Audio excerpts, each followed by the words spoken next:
water because life flows from water. Water has been repeatedly touted as the elixir of life. Studies show that human beings cannot survive without food and water for longer than 8 to 21 days, and that is only considering the human need for potable water. There are countless other uses such as in agriculture, industry, medicine and so on, which show just how much human beings are reliant upon water. This too is a myopic view because it does not consider the countless other species that rely on water for their sustenance as well as the future generations that are to come.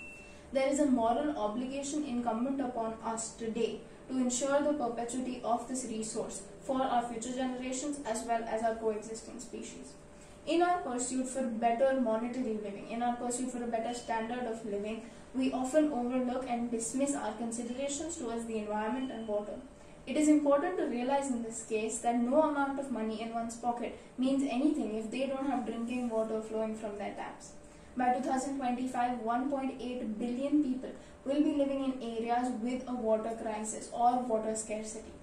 Less than 1% of the water on earth today is fit for human consumption.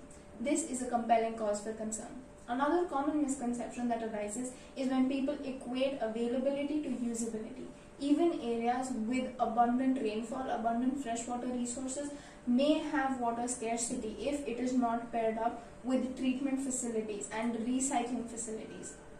Several competing factors are making the doomsday situation of a water crisis an imminent reality. Urbanization, increasing population, industrialization are working hand in hand towards making a situation where there is an increasing demand for water without sustainably bringing up a system to maintain the supply.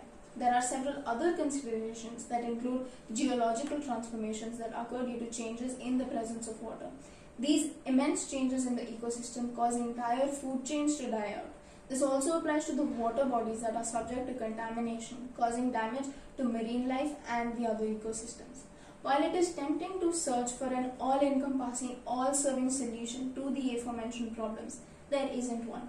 Securing water sustainability and thus securing our future requires step-by-step changes that are made consistently every day on an individual as well as community basis. However, there do exist some mainstays to help guide the way. First, allowing a synergy of systemic and individual initiative is imperative. Nationally as well as internationally, there exist countless treaties, schemes, policies that are intended to alleviate this water crisis. The key to achieving their objectives is to move beyond paperwork and numbers into the ground level towards their implementation. Furthermore, community awareness as well as initiative must work in tandem with the systemic endeavors to ensure a comprehensive water conservative mission.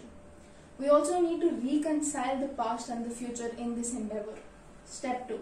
Reviving traditional water practices like rooftop harvesting, bamboo drip irrigation, sand bores, johads, etc.